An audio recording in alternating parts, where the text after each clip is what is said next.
என்ன என் காதுல விழா நீங்க பாட்டு பேசிட்டு இருப்பீங்களா? நீங்க பேசுறது எல்லாமே எனக்கு அப்படியே கேக்குது. நான் ஒன்னும் உன் காதுல விழக்கூடாதுன்னு பேசல, உனக்கு நல்லா கேட்கணும் தான் சத்தமா சொன்னேன். இப்ப நம்ம அங்க போனோம்னு வச்சுக்கோயேன், ஏதோ ஒரு பெரிய பிரச்சனையில மாட்டுவோம் அப்படின்னு என் உள்ளுணர்வு சொல்லிக்கிட்டே இருக்கு. அத பத்தியெல்லாம் எனக்கு கவலை இல்ல. ஐயோ கன்றாவி, எனக்கு எந்த சமயத்துல நீங்க வந்து சேர்ந்தீங்களோ, ஏன் உங்களுக்கு எல்லாம் புத்தி இப்படி போகுது?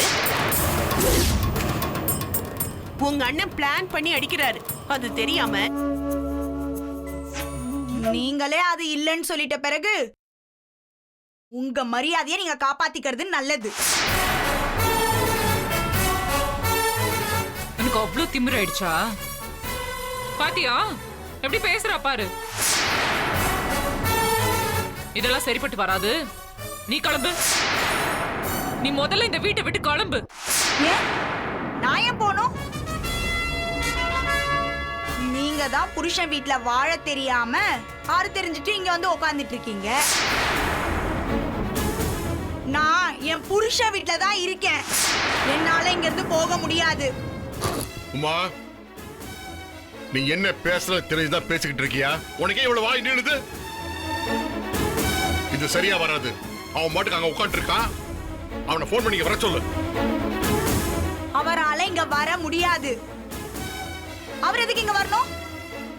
போய் 2 மாசம் கூட ஆகல. அவர் என்ன பெருசா சம்பாதிச்சாருன்னு இங்க வர சொல்றீங்க? வந்து போக பிளைட் சார்ஜ் எவ்வளவு ஆகும் தெரியுமா உங்களுக்கு? சும்மா சும்மா வானா எப்படி வருவாரு? ஏய், எங்க பக்கிட்டே இவ்ளோ என்னப்பா உங்ககிட்ட இவ்ளோ திமிரா பேசிட்டு இருக்கா? இந்த பாரு, முதல்ல எனக்கு அவன் புள்ள, அப்புறம் தான் உனக்கு புருஷன். அவனை எப்படி வர வைக்கணும் எனக்கு நல்லாவே தெரியும். அவர் என்கிட்ட தான் டெய்லியும் பேசிட்டு இருக்காரு. அங்க அவருக்கு என்ன பிரச்சனைன்னு எனக்கு மட்டும் தான் தெரியும். சரி, இதுக்கு மேல நீங்க அவரை இங்க வர வைக்கணும்னு நினைச்சீங்கன்னா நீங்களே பேசிக்கோங்க. இனிமே நான் எதுவும் பேச மாட்டேன். என்னங்க ஏங்க சாப்பிட்டுட்டு போங்க. சாப்பாடா சாப்பாடு? என்னடி பானு, உமா இந்த பேச்சு பேசிட்டு போறா? ஐயோ,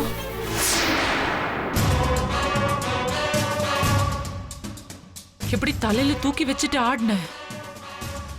அதான் புத்திய காட்டுறா பாத்தியா? இதுதான் அக்மார் கைராசி குடும்பத்தோட புத்தி. அதுக்காக அப்பாட்ட போய் இப்படிலாம்? ஐயோ, இவ்வளவு பேசிட்டால, அவளுக்கு பானு யாருன்னு காட்டுற.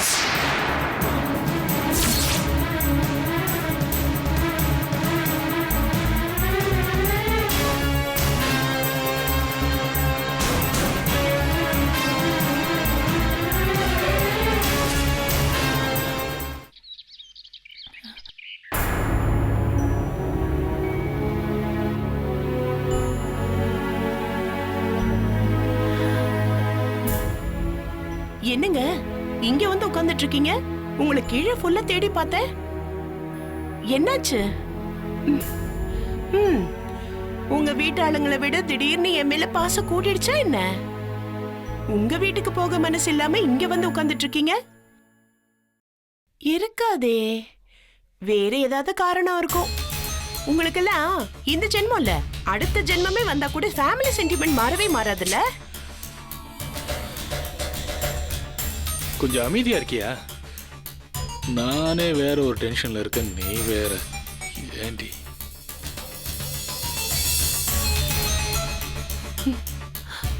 சரிங்க, நான் ஒத்துக்கிறேங்க. உங்களுக்கு ஏன் மேலேயும் நம்ம குழந்தை மேலேயும் பாசம் இருக்குன்னு ஒத்துக்கிறேங்க. என்னாச்சுங்க, ஏன் இப்படி முகத்தை உம்முன்னு வச்சிட்டு இருக்கீங்க? ஆனா உங்க வீட்டு ஆளுங்க பாரடா ராஜேந்திரனா மாமனார் வீட்டுல போய் உட்கார்ந்துட்டு இருக்கான்னு இந்நேரம் பொருளை பேசிட்டு இருந்திருப்பாங்க. நீங்க என்னடானா என்னமோ ஏழு நாடு மாதிரி சோகமா மூஞ்சி வச்சுட்டு உட்கார்ந்துட்டு இருக்கீங்க. இல்ல விஜயந்தி, நான் எந்த மூஞ்சி வச்சுட்டு அந்த வீட்டுக்கு போவேன் சொல்லு? எல்லாரையும் மண்டபத்துல ரொம்ப எதிர்த்து பேசிட்டேன். ரொம்ப சங்கடமா தான் இருக்கு. திரும்ப எல்லாருக்கிட்டையும் என்ன சொல்றது என்ன பேசுறதுன்னு எனக்கு ஒண்ணுமே புரியல வைஜெயந்தி. இங்க பாருங்க, உலகத்துல அழுத புள்ளதான் பால் குடிக்கும்னு ஒரு பழமொழி இருக்கு, அது தெரியுமா உங்களுக்கு? ஒரு பெரிய வீட்ல உங்கள மாதிரி ஒரு புருஷன், என்ன மாதிரி ஒரு பொண்டாட்டி இருந்தாங்களாம். அவங்க மாமியாருக்கு கண்ணு தெரியாதான். அந்த புருஷன் ரொம்ப ஏழ்மையில கஷ்டப்படுறவராம். ஆனா அவருக்கு வீடு கட்டணும்னு ரொம்ப நாள் ஆசை. அந்த பொண்டாட்டிக்கு ரொம்ப நாளா வைர அடிகை ஒண்ணு வாங்கணும்னு ஆசை. அவங்களுக்கு ஒரே ஒரு பையனா. அந்த பையனுக்கு கிரிக்கெட் பேட் வாங்கணும்னு ஆசையாம். திடீர்னு அவங்க வீட்டுக்கு கடவுள் வந்து நின்னாராம். உடனே எல்லாரும் படபடபடன் கடவுளை பார்க்க, கடவுள் கிட்ட எல்லாரும் வரம் கேட்க ஆரம்பிச்சாங்களாம். ஆனா கடவுள் அவங்க கிட்ட, நான் பல குடும்பங்களுக்கு வரம் கொடுக்கணும், அதனால ஒரு குடும்பத்துக்கு ஒரு வரம் தான் கொடுக்க முடியும், யாராவது ஒருத்தங்க சொல்லுங்கன்னு கேட்டாராம். உடனே அந்த புருஷன் ஏதோ சொல்ல வர, பொண்டாட்டி அவரையும் மீறி, கடவுளை நான் கேக்குறேன், எங்க சொந்த வீட்டு மாடியில வைர அடிக்க போட்டுக்கிட்டு நானும் என் புள்ளையும் கிரிக்கெட் விளையாடுறத என் மாமியார் ரசிக்கணும்னு சொன்னாங்களாம். அடேங்கப்பா, எல்லாரோட ஆசைங்களையும் சேர்த்து ஒரு வரமா கேட்ட உன் பொண்டாட்டி பெரிய புத்திசாலின்னு கடவுள் அவங்கள ரொம்ப பாராட்டி வரம் கொடுத்தாராம். இப்ப என்ன வைஜெயந்தி சொல்ல வர? ஒரு மனுஷன் வாழ்க்கையில எல்லா விஷயத்திலையும் சாமர்த்தியமா அடி எடுத்து வைக்கணும். நீங்க மண்டபத்துல பேசினது சரியான விஷயம், நியாயமா பேசுனீங்க. அதனால உங்களுக்கும் உங்க குடும்பத்துக்கும் உறவில்லைன்னு ஆயிடுமா என்ன? உங்க தம்பி பேக் பண்ணி போயாச்சு, நீங்களும் இங்கே இருந்துட்டா அவங்களுக்கு ரொம்ப வசதியா போயிடுங்க. சொத்தை எல்லாம் அவங்களே ஸ்வாகா பண்ணிடுவாங்க. இந்த நேரத்துல வீரத்தை விட விவேகம் தாங்க முக்கியம். போங்க, போய் அங்கேயே கொஞ்ச நாள் இருங்க. உங்களுக்கு வர வேண்டிய பங்க நம்ம 2 பேரும் வாங்குற வரைக்கும் நீங்க ஸ்ட்ராங்கா அங்கேயே இருங்க. மறுபடியும் சொல்றேன், நாளைக்கே நீங்க, நான், நம்ம குழந்தை எல்லாருமே நல்லா இருக்கணுங்க. இப்பவே உங்க குடும்பம் மொத்தமும் காலாவதி ஆயிட்டு இருக்கு. இனிமே கூட்டாலாம் இருக்கிறது சரியா வராதுங்க. இதெல்லாம் நடைமுறைக்கு ஒத்து வராதுங்க. அதனால நீங்க பங்க பிரிச்சுட்டு வர வரைக்கும் நீங்க அங்கேயே இருங்க. அதுக்கப்புறம் நம்ம வெளியே நம்மளே பார்த்துப்போங்க. நீங்களும் அவங்க வீட்டு புள்ள தானே, உங்களுக்கு ஒரு வார்த்தை சொல்ல உரிமை இல்லையா? அதுக்கு போய் இவ்வளவு யோசிச்சுட்டு இருக்கீங்க. யாரும் பேசாததா என்ன? ஏன் உமா எவ்வளவு பேசினா? விடுங்க, குடும்பம்னா அப்படி இப்படி கொஞ்சம் இருக்கதாங்க செய்யும். போங்க, போய் பேசி கீசி கொஞ்சம் சமாதானம் பண்ணுங்க. நான் பேரனோ பேத்தியோ பெத்து எடுத்துட்டு நேரா அங்க வருவேன்.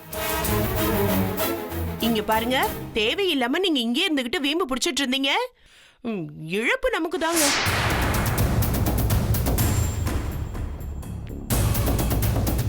சரி வைஜெயந்தி, நான் போறேன். அட என்னங்க நீங்க, போயிட்டு வரேன்னு சொல்லுங்க. இப்படியே மூஞ்சி தொங்க போட்டுட்டு போகாதீங்க, கொஞ்சம் சரிங்க.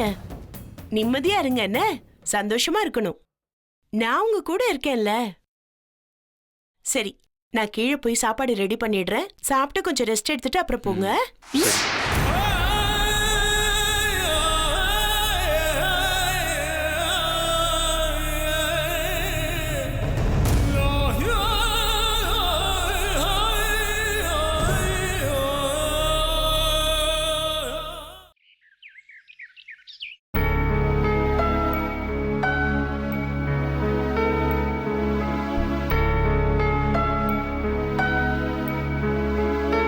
இந்தாங்க தம்பி.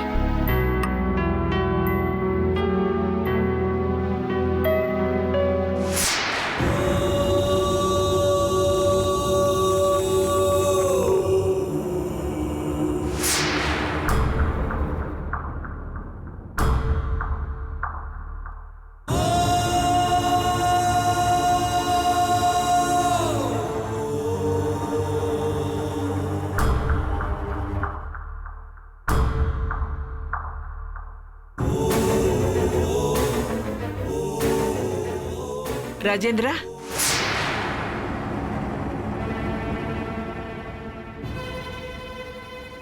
என்ன மீனாட்சி, வந்ததும் வராதுமா ரூமுக்கு போயிட்டா?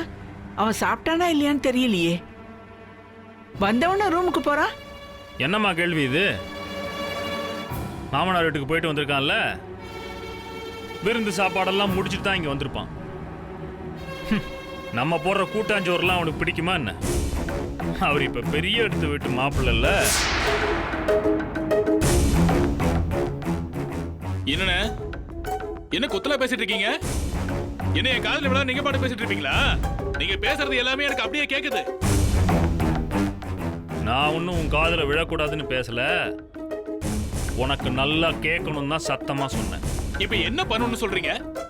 அவங்க எனக்கும் அம்மா தானே. நான் சாப்பிட்டா இல்லையான்னு கேக்குறாங்க. அதுக்கு நான் பதில் சொல்ல போறேன். நீங்க அடல நின்று தைய தக்கான குதிச்சிட்டு இருக்கீங்க. நானா மண்டபத்துல நீ தையா தக்கான்னு குதிச்சு அவமானப்படுத்திட்டு, ஏண்டா உனக்கு மறுபடியும் இந்த வீட்டுல காலை வைக்க பூசல? எப்படா எல்லார் முகத்திலையும் வந்து முழிக்கிற? கேவலமா அந்த வீரமணி முதுகுக்கு பின்னாடி ஒளிஞ்சுக்கிட்டு உன்னையெல்லாம் தம்பின்னு சொல்றதுக்கே கேவலமா இருக்குடா. ஏன் எல்லாரும் முன்னாடி வார்த்தை அள்ளி போட்ட? வீரமணி பின்னாடி நான் ஒளிஞ்சிருந்தேனா? அவர் எனக்கு மாமனாரு. அவர் எனக்கு மாமனார் ஆனதுக்கு நீதான காரணம். என் பொண்டாட்டி இன்னைக்கு நான் வேணும்னு என் பேச்சை கேட்டுட்டு இருக்கிறா. அவ முத உன்னதான கட்டிக்கணும்னு ஆசைப்பட்டா. நீ தப்பிச்சிட்ட, நான் மாட்டிக்கிட்டேன். உங்களுக்காக நான் என் வாழ்க்கையை அடங்க வச்சேன். அதெல்லாம் உங்களுக்கு மறந்து போச்சா? டேய் என்னடா பேசுற நீ? பைத்திய மாதிரி உளறிட்டு இருக்க. எவ்வளவு ஒருத்தி கல்யாணம் பண்ணிக்க சொன்னா நீ உடனே பண்ணிப்பியா? அதுக்கும் எனக்கு என்னடா சம்பந்தம்? நான் என்ன முன்ன நின்னு உங்க கல்யாணத்தை நடத்தி வச்சனா? ஏன் சொல்ல மாட்டியா? கைராசி லாரி ஏஜென்சி போலீஸ்ல மாட்டினப்போ எங்க அண்ணன் கம்பி அண்ண கூடாதுன்னு நான் தியாக பண்ணேன். எனக்கு இதுவும் வேணும் இன்னமும் வேணும். கல்யாண வாழ்க்கை கசக்குதுன்னு குடிச்சிட்டு வந்தாக்கா எல்லாருமா சேர்ந்து ஏன் குடிக்கிறேன்னு அட்வைஸ் பண்ணுவீங்க. சரி பொண்டாட்டி பேச்ச கேட்டாக்கா அதுக்கும் திட்டுறீங்க. பொண்டாட்டி திருப்திப்படுத்தலாமேன்னு ஏதாவது செஞ்சா ஐயோ அதுக்கு ஏதாவது முடிச்சு போட்டு பேசுவீங்க. என்னதுக்கு நீங்க எல்லாத்துக்குமே பேசிட்டு இருக்கீங்க? அப்படி என்னடா பிரச்சனை உங்களுக்கு? டேய் அதுக்காக கல்யாணம் பண்ணவங்கலாம் எல்லாத்தையும் விட்டுட்டு சாமியாரா போயிடுறாங்களா? சொல்றா. குடும்பத்தையும் மதிச்சு பொண்டாட்டியும் மதிச்சு ஒரே சீரா குடும்பத்தை நடத்துறவங்களும் இருக்கதானே செய்யறாங்க. அத நீங்க சொல்லாதீங்க. நீங்க சொல்லவே சொல்லக்கூடாது. நீங்க சமாளிக்க முடியாம தானே உங்க பொண்டாட்டியை கட் பண்ணிட்டு இப்ப கோர்ட்டு கேஸ் நடந்துட்டு இருக்கீங்க. உங்கள மாதிரி எல்லாரும் இருக்கணும்னு ஆசைப்படுறீங்களா? சொல்லுங்க. என் பொண்டாட்டி முழுகாம இருக்கா? ஏதோ மனசு போடாம இருக்கணுங்கிறதுக்காக அவளுக்கு பிடிச்ச மாதிரி நடந்துகிட்டு இருக்கேன். அதையே பஞ்சாயத்து பண்ணிட்டு இருந்தா என்ன அர்த்தம்?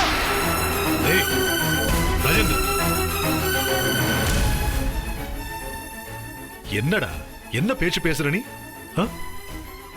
அங்க வடகாப்புல நடந்த சம்பவத்தினால இவன் ஏதோ மனசு உடைஞ்சு பேசுறான்.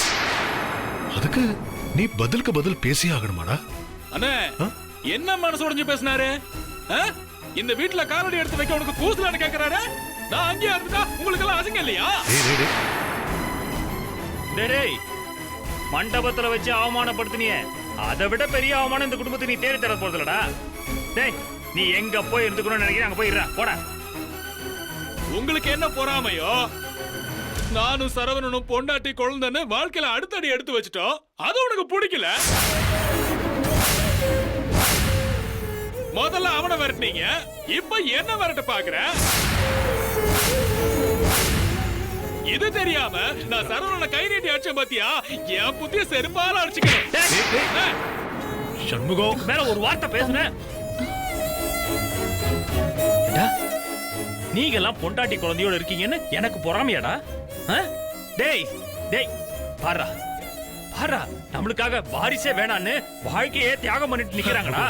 டேய் உங்க எல்லாரையும் அவ கஷ்டப்படுத்தினாங்கிறதுக்காக தானே அவளை தூக்கி போட்டுட்டு நான் இங்க தனிமரமா நின்னுட்டு இருக்கேன். என்ன பார்த்தா உங்க மேல பொறாமங்கிற? போட. இனி ஒரு நிமிஷம் இந்த வீட்டுல இருக்காத. உனக்கு அந்த அந்த எந்த அருகதையும் இல்ல. போடா வெளியே. சண்முகம் என்னடா பேசிட்டு இருக்க நீ? டேய் ராஜேந்திரா, என்னடா நீ வேற பேசிட்டு இருக்க? அவன் உன் அண்ணன்டா. அவன் போய் உன் வாழ்க்கைய பொறாமப்படுவானா? என்னடா நாக்குல நரம்பு இல்லாம பேசிட்டு இருக்க? வேண்டாமா வேண்டாம். இப்ப நான் உனக்கு வேற மாதிரி தான் தெரியுவேன். உனக்கு உன் மூத்த பையனோ இவரு தான் முக்கியம். நானும் சரவணன் எக்கடி கேட்டா உனக்கு என்ன? டேய் விடுமா? இருடா. ஆனா ஒண்ணுமா, நான் திருப்பி வருவனா இல்லையான்னு தெரியாது. நீங்க இருங்க. உங்க குடும்பம் உங்க வாழ்க்கைன்னு இனிமே கைராசி குடும்பம்னா நீங்க தான் இருக்கணும். சந்தோஷமா இருங்க. நான் வீட்டை விட்டு போறேன். இருங்க. என்ன நீ? நான் எங்கேயாவது போறேன், என்ன விடுங்க. டேய் ராஜேந்திரா, இருடா. ஏன்டா லூசு மாதிரி பேசுற? நான் சொல்றத கேளு. டேய், அவன் பேசுனதுல ஒரு பொருட்டா எடுத்துக்காதடா. என்ன தம்பி இவ்வளவு நேரம் தேவையில்லாம விவாதம் பண்ணிக்கிட்டு இருந்தீங்க? நான் ஏதாவது நடுவுல வந்து பேசினா பிரச்சனை ஆயிடும் தான் நான் பேசாம தனியா நின்னுட்டு இருந்தேன். இப்படி வீட்டு விட்டு கிளம்புனா என்ன அர்த்தம் சொல்லுங்க? இது பாருங்க, உள்ள போங்க பேசாம. ஐயோ ஐயோ வேணாம். நீ எல்லாருக்கும் ஒரு கும்பிடு. வேண்டாம். நான் பகையாளி விட்டு மாப்பிள்ள. நான் ஒன்னத்துக்கு உதவாதவன். நான் குடும்பம் நடத்துறதுக்கு வக்கில்லாதவன். இந்த வீட்டுல காலடி வைக்கிறதுக்கு கூட தகுதி இல்லாதவன். நான் போறேன். நான் எங்கேயோ போறேன். எங்க இடம் கட்டு போறேன். நீங்க நல்லா இருங்க. போங்க. தம்பி சொன்னா கேளுங்க. தம்பி கேளுங்க.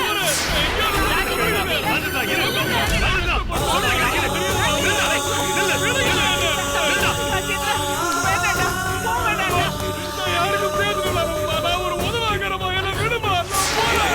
ராஜேந்திரா,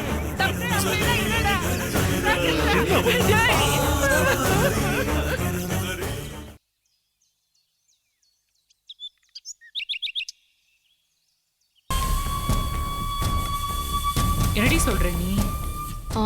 நீ சொன்னல அந்த ஹில்ஸ் ஏரியா, அங்க இப்ப போறதுக்கு, அதாவது வெளியாட்கள் போறதுக்கு நிறைய ரெஸ்ட்ரிக்ஷன்ஸ் இருக்கு. அங்க அனிமல்ஸை சேஃப்கார்ட் பண்ண ஒரு குறிப்பிட்ட சீசன் வரைக்கும் ஃபாரஸ்ட் ப்ரொஹிபிஷன் பண்ணிருக்காங்க. இப்ப நம்மளால அங்க போக முடியாதா? நீ ஏன் பானு இவ்வளவு பிடிவாதமா இருக்க? அங்க போய் இப்ப என்ன ஆக போகுது சொல்லு. நான் உன்கிட்ட ஏற்கனவே நிறைய தடவை சொல்லியாச்சு. என்னோட இன்னர் ஹார்ட்ல சீரியஸா தோணுது. நான் என்ன மாதிரியே இருக்கிற இன்னொரு கேரக்டரை நான் கண்டிப்பா மீட் பண்ணுவேன்னு நான் ஸ்ட்ராங்கா பிலீவ் பண்றேன். I'm sure I'll meet her. See, உன்னால முடியுங்கிறதுக்காக தான் நான் உன்கிட்ட ஹெல்ப் கேட்டேன். உன்னால முடியாதுன்னு விட்டுரு, நான் வேற யார்கிட்டயாவது கேட்டுக்கிறேன். ஆனா ஊருக்கு போற பிளான்ஸ்ல எந்த சேஞ்சும் இல்ல. ஏய், இப்ப நான் போகவே முடியாதுன்னு சொல்லல. ஆனா இப்ப உடனே அங்க போக முடியாது. நீ சொன்னதுல இருந்து எனக்கு தெரிஞ்ச ஃபாரஸ்ட் ஆபீசர் ஒருத்தர்கிட்ட கூட நான் பேசினேன். அவர்தான் இந்த விஷயத்தை எனக்கு சொன்னாரு. பொதுவா ஃபாரஸ்ட் ஏரியாக்குள்ள போறதுக்கு சில ரெஸ்ட்ரிக்ஷன்ஸ் இருக்கும்னு சொன்னாரு. அவ்வளவுதான். ஏன் அப்படி சொல்றாரு? Do they have any specific reason? வெவ்வேறு காரணங்கள் இருக்கலாம் பானு. சில இடங்கள்ல நம்ம உயிருக்கே ஆபத்து ஏற்படலாம். சில ஃபாரஸ்ட்ல சில மூலிகை செடிகள்னால நமக்கு அலர்ஜி ஏற்படலாம். நிறைய ஸ்ட்ரேஞ்சான விஷயங்கள்லாம் இருக்கு. மதிக்கெட்டான் சொல்லின்னு கூட ஒண்ணு இருக்குன்னு சொல்றாங்க. அந்த மாதிரி ஏரியால இருக்கிற மூலிகைகள் இருக்கு பாத்தியா, அதெல்லாம் ரொம்ப பவர்ஃபுல்லானது. அப்படியே நம்ம உள்ள என்ட்ரி ஆனதுமே அது நம்ம பிரெயின் அட்டாக் பண்ணிடுமா. அப்ப நம்ம நினைவையே இழந்துருவோமா. அதுக்கப்புறம் அந்த ஏரியாவை விட்டு வெளியே வந்தாதான் நமக்கு நம்ம நினைவே திரும்புமா. இந்த மாதிரி நிறைய விஷயங்கள் இருக்கு. ஓ இல்ல, நான் நிறைய டிராவல் எல்லாம் பண்ணதில்ல. அதனால எனக்கு இந்த மாதிரி விஷயங்கள் எல்லாம் அவ்வளவு தெரியாது. நான் டிராவல் நிறைய பண்ணிருக்கேன். ஆனா இந்த மாதிரி இடம்லாம் இல்ல. கோவா, மும்பை, பெங்களூர் அந்த மாதிரி இந்த இடங்களுக்கெல்லாம் டூர் போட்டா முதல் ஆளா நான் தான் நிப்பேன். Okay, coming to the point. அங்க போறதுக்கு ஃபாரஸ்ட் ஆபீசரோட பெர்மிஷன் வாங்கணும். எந்த பர்பஸ்க்காக போறோம், எத்தனை நாள் தங்க போறோம், நமக்கு தெரிஞ்சவங்க யாராவது அங்க இருக்காங்களா, இல்ல லோக்கல் கார்டியன் யாராவது இருக்காங்களா, இவ்ளோ டீடைல்ஸ் அங்க கேட்பாங்க. ஐயோ, நீ சொல்றத பார்த்தா ரொம்ப பெரிய ப்ராசஸா இருக்கும் போல இருக்கே. But anyways, I want to go there. I'm very very anxious about it. Hey, அந்த போட்டோ இன்னும் என் கண்ணுக்குள்ளேயே நிக்குதுடி. அந்த லேடி இந்த மாதிரி ஹேர் ஸ்டைல் அப்புறம் இந்த மாதிரி ட்ரெஸ் எல்லாம் தான் இல்லையே தவிர she was looking exactly like me. It was just me in another robe. அவ்வளவுதான்.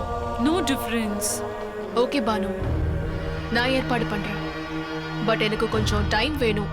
இன்னொரு முக்கியமான விஷயம், நாம போக வேண்டிய டைம், பெர்மிஷன், அக்கமடேஷன் இதெல்லாம் ரெடி ஆனதுக்கு அப்புறம் நான் உனக்கு இன்ஃபார்ம் பண்றேன். ஆபீஸ்ல லீவ் சொல்லிடு.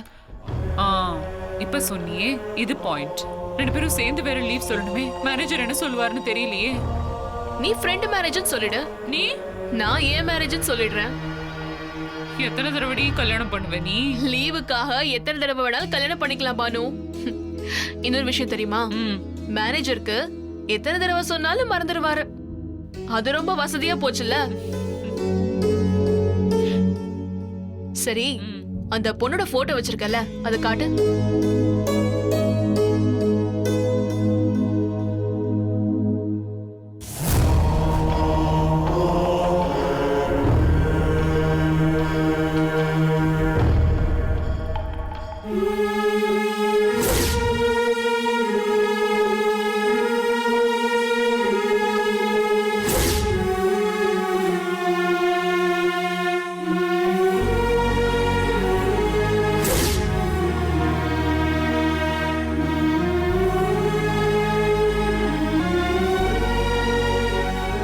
நீ என்னடி அப்படி பாக்குற?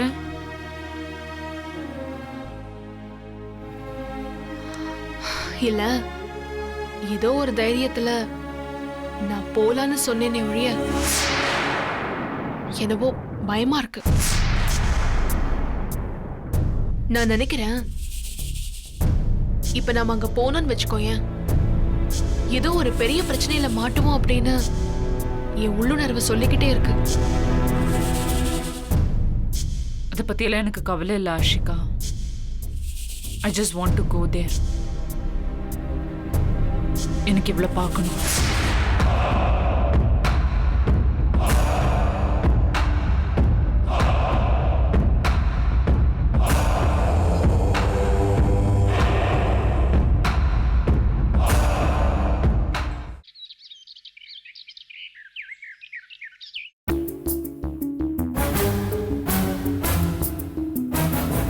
ஏங்க என்னாச்சு உங்களுக்கு? செவத்துல அடிச்ச பந்து மாதிரி திரும்பி வந்து இங்க நின்னுட்டு இருக்கீங்க. உங்களை கிளிப்புள்ளைக்கு சொல்ற மாதிரி சொல்லி கொடுத்தேன், திரும்பி வந்து இங்க நின்னா என்ன அர்த்தம்? வைஜெயந்தி, தயவு செஞ்சு நீ இப்படி பேசாத. நான் ஏற்கனவே ரொம்ப நொந்து போயிருக்கேன். நீ சொல்லிதானே அந்த வீட்டுக்கு போனேன். ஆனா எல்லாரும் என்ன அங்க அசிங்கப்படுத்தி அவமானப்படுத்தி அனுப்பிட்டாங்க. ஆமா, இவர் பெரிய மகாராஜா. அவங்க எல்லாரும் கூட்டின மந்திரி சபையில இவர் அவமானப்படுத்தி அனுப்பிட்டாங்க. என்ன நடந்துச்சுன்னு சொல்லி தொலைங்க. சும்மா போனேன் வந்தேன்னு இழுத்துக்கிட்டு. நான் வீட்டுக்குள்ள போனதா தாமதம். அம்மா சாப்பிட்டியான்னு கேட்க போக சண்முகண்ண மாமனார் வீட்டுல விருந்து வச்சிருப்பாங்க, அங்க போயிட்டு வர அது இதுன்னு ரொம்ப அசிங்கமா பேச ஆரம்பிச்சிட்டாரு. ஆமா, சொல்ல வேண்டியதானே விருந்து வச்சாங்கன்னு. சாப்பிட்டோம்ல, அதுல என்னங்க இருக்கு? இதுக்காக எவனாவது சண்டை போட்டுட்டு வந்து இங்க நிப்பாங்களா? வர வர உங்களுக்கு பிரச்சனை பண்றதுக்கு காரணமே இல்லாம போயிடுச்சு. ஐயோ வைஜெயந்தி, அது இல்ல, அவருக்கும் எனக்கும் பெரிய வாக்குவாதமே ஆயிப்போச்சு. சரவண நான் 2 பேருமே அந்த வீட்டுக்கு வேண்டாதவங்களா ஆகி போயிட்டோம். நீ எல்லாம் முதுகெலும்பு இல்லாதவன், எடுப்பார் கைப்பில்லைன்னு ரொம்ப அசிங்கமா பேசிட்டாங்க. அம்மா அண்ணன் எல்லாரும் இதையெல்லாம் வேடிக்கை பார்த்து தான் நின்னாங்க. எனக்கு ரொம்ப வேதனையா போச்சு தெரியுமா? எனக்கு அந்த வீட்டுல ஒரு வார்த்தை கூட யாரும் சப்போர்ட்டா பேசல. அது மட்டும் இல்ல வைஜெயந்தி, என் மாமனாரையும் உன்னையும் ரொம்ப மட்டமா பேசினாங்க. அதையெல்லாம் சொல்ல நீ ரொம்ப வருத்தப்படுவ வைஜெயந்தி. ஏங்க, அங்க போய் குடும்பத்தோட இருங்க, நான் புள்ள பெத்து எடுத்துட்டு வரேன்னு சொன்னா முழுக்க முழுக்கன்னு புதுசா கல்யாணம் ஆன பொண்ணு மாதிரி இங்க வந்து நின்னுட்டு இருக்கீங்க. ஏங்க, என்ன எவ்வளவு கேவலமா பேசிருப்பாங்க. நான் சகிச்சுக்கிட்டு இல்ல. உங்களுக்கு அறிவு இருக்காங்க? உங்களுக்கு எதிர்த்து பேச சொல்லியிருக்கேன், அவங்க எதிர்த்தா வாதம் பண்ண சொல்லியிருக்கேன். அதுக்காக வீட்டை விட்டு வந்து இங்க உட்கார சொன்னேனா? உங்களுக்கும் அந்த வீட்டுல உரிமை இருக்குங்க. ஐயோ கன்றாவி, எனக்கு எந்த சமயத்துல நீங்க வந்து சேர்ந்தீங்களோ, ஏன் உங்களுக்கு எல்லாம் புத்தி இப்படி போகுது? உங்க அண்ணன் பிளான் பண்ணி அடிக்கிறாரு. அது தெரியாம எங்க அம்மா திட்டினாங்க, ஆட்டுக்குட்டி திட்டினாங்க, அண்ணி வேடிக்கை பார்த்தாங்கன்னு ஒரு கதையை சொல்லிக்கிட்டு இங்க வந்து நின்னுட்டு இருக்கீங்க. ஒரு பொண்ணு கர்ப்பமானா 5வது மாசமோ இல்ல 7வது மாசமோ சொந்த தாய் வீட்டுக்கு வந்துடுவா. நான் 9 மாசம் வரைக்கும் உங்க வீட்டுல இல்ல. வீரமணி பொண்ணுன்னு என்னை எவ்வளவு பாடுபடுத்தி இருப்பாங்க. நான் அந்த வீட்டுல இல்ல. எதுக்கு இப்படி ஆகாசத்துக்கும் பூமிக்கு துள்ளி குதிச்சிட்டு இருக்கீங்க? ஒரு எல்லை இருக்குங்க எல்லாத்துக்குமே. எங்க அப்பா உங்களை கூப்பிட்டு அவ்வளவு சொல்லியிருக்காரு. ஏன் ஆவுனா அருவாள் தூக்குற மனுஷனே வளகாப்புன்னு கப்சிப்புன்னு வாய மூடிட்டு நின்னுட்டு இருந்தாரு. நீங்களும் அரிசி தேடுற எறும்பு இப்படி ஆடுறீங்க. இப்ப என்ன, உங்க அண்ணன் தம்பிங்க ரொம்ப கேவலமா அடிச்சுக்கிட்டா கூட அப்புறம் ஒண்ணுக்குள்ள ஒண்ணு சமாதானம் ஆகவே மாட்டீங்களா? இப்ப என்னாச்சு? வைஜெயந்தி, ஏதோ சாக்கு போக்கு சொல்லிக்கிட்டு இங்க வந்து டேரா போடணும்னு வந்திருக்கீங்க, அப்படித்தானே? நானே வெறுப்புல வந்திருக்கேன். எனக்குன்னு நீ இருக்கன்னு நம்பி வந்திருக்கேன். நீ இந்த மாதிரி பேசுறது எனக்கு மேலும் மேலும் கஷ்டமா இருக்கு. ஆஹா, இருக்குமே. ஏங்க, உங்ககிட்ட அவ்வளவு தூரம் நிற மாச கர்ப்பிணி நான் சொல்லி அனுப்புறேன். நீங்க இங்க வந்து என் முந்தானையில ஒளிஞ்சுக்க பாக்குறீங்களா? உங்களுக்கு கேவலமா இல்ல?